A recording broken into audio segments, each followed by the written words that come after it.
कहानी की शुरुआत होती है एक जेल से, जहां पर जिमी नाम के कैदी को दिखाया जाता है, जिसे जुर्म की दुनिया में लोग ड्राइवर के नाम से जानते हैं।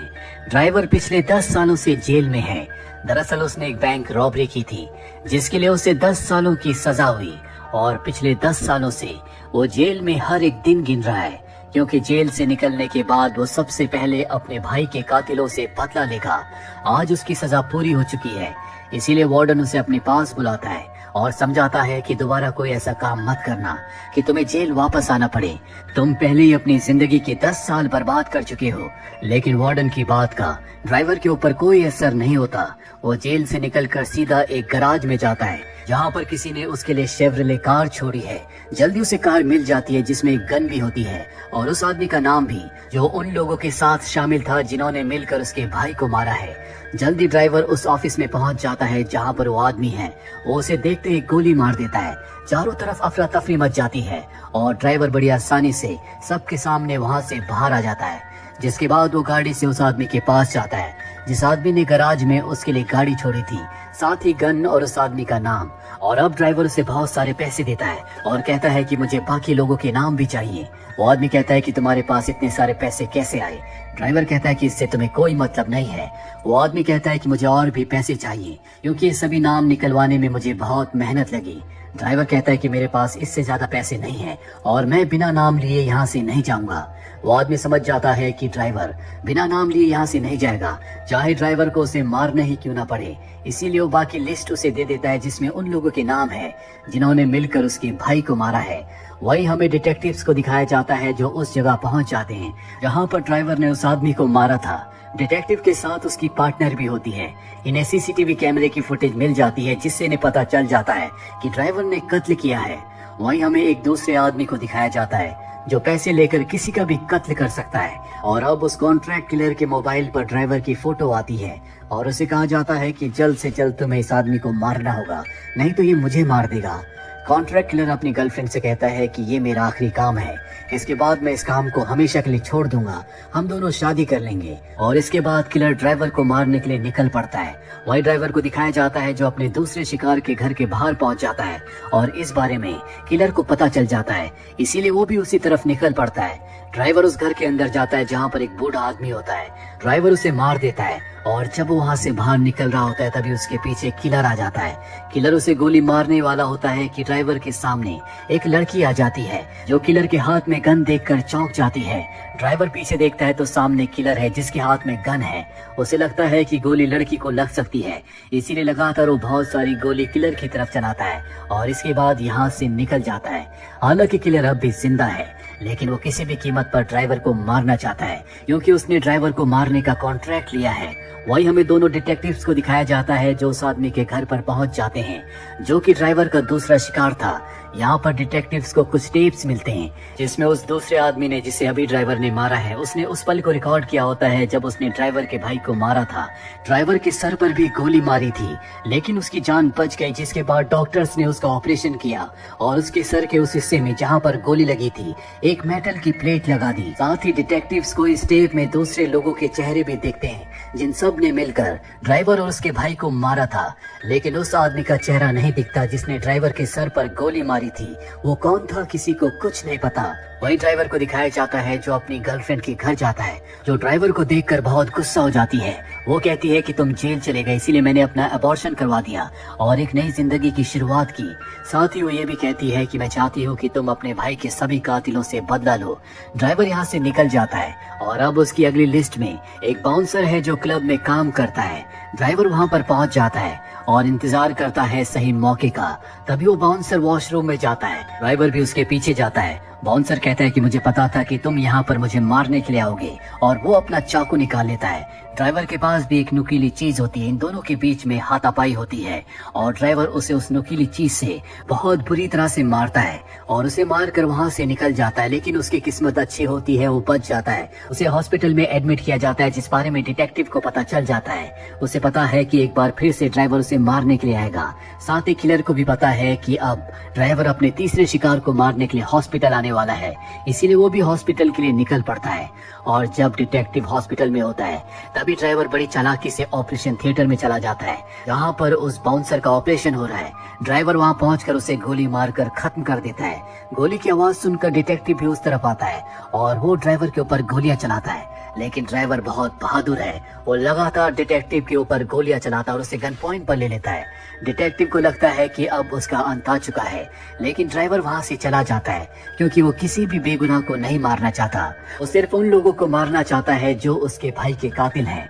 ड्राइवर गाड़ी से यहाँ से निकल जाता है, लेकिन अब किलर उसका पीछा कर रहा है।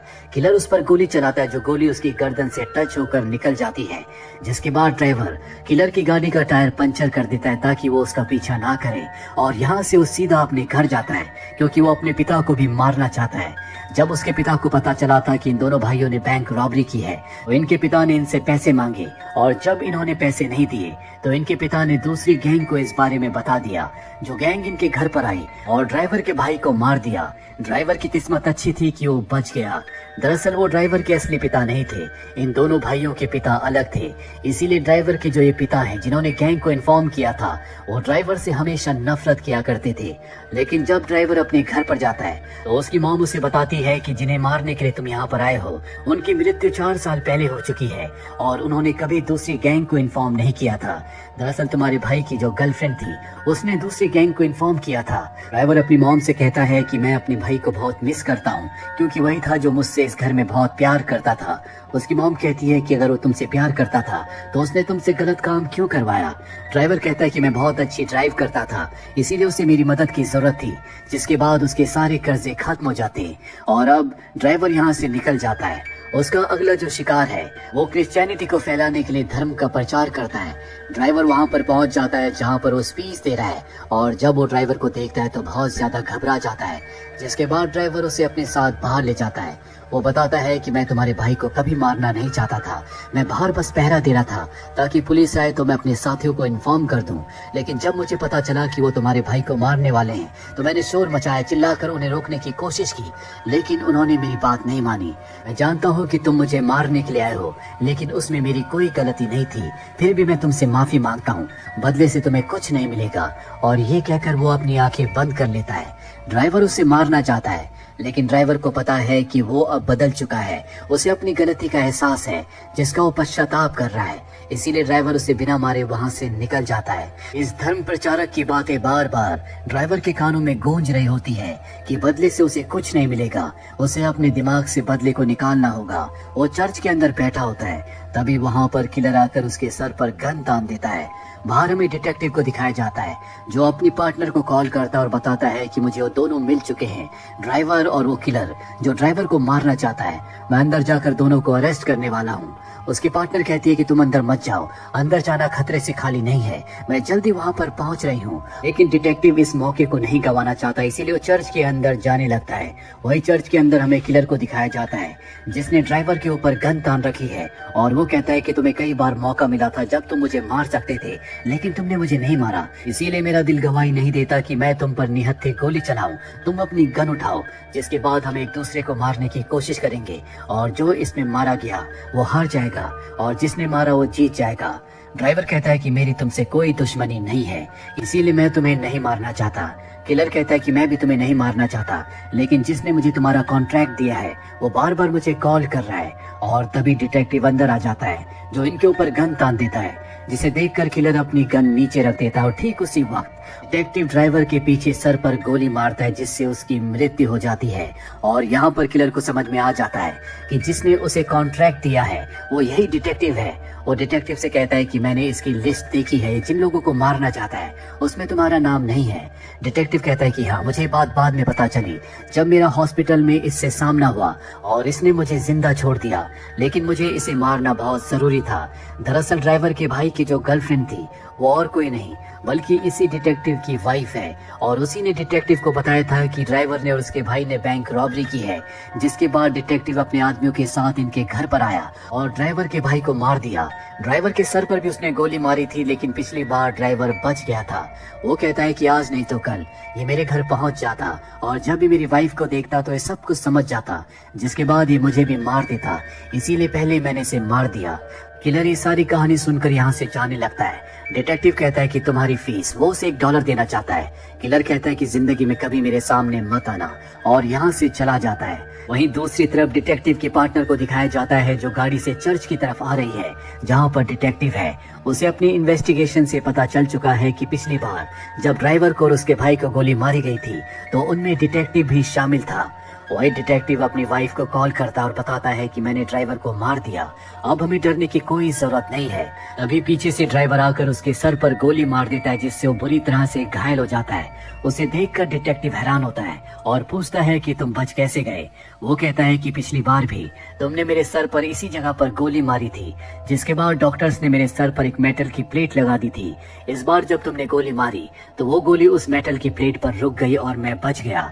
इसके बाद वो एक और गोली मारकर डिटेक्टिव का खात्मा कर देता है और अब वो अपने भाई की अस्थियों को, उसकी एशिस को पानी में बहा देता है जो उसने अभी तक सुरक्षित रखी थी, क्योंकि उसने कसम खाई थी कि जब तक वो अपने भाई के कातिलों से बदला ना ले ले तब तक वो उसकी राख को पानी में नहीं बहाएगा। और इसके बाद वो अपनी गाड़ी से यहाँ से निकल जाता है। डिटेक्टिव की पार्टनर वहाँ पहुँच जाती है जहाँ पर डिटेक्टिव की डेड बॉडी है। उसकी मौत पर उसे दुख नहीं होता क्योंकि उसे पता है कि वो एक क्रिमिनल था, उसने बहुत बुरे काम किए थे, साथ ही वो सरकार को भी धोखा दे रहा था, इसीलिए उसे अपने कर्मों की सजा मिल गई। वही ड्राइवर अपनी जिंदगी की नई शुरुआत करना चाहता है। वो एक अच्छा इंसान है और बहुत चालाक भी, इसीलिए उसे पकड़ पाना नामुमकिन है। आपको क्या लगता है, क्या पुलिस उसे पकड़ सकती है या नहीं? कमेंट बॉक्स में जरूर लिखें। उम्मीद करते हैं कि ये कहानी आपको पसंद आई होगी।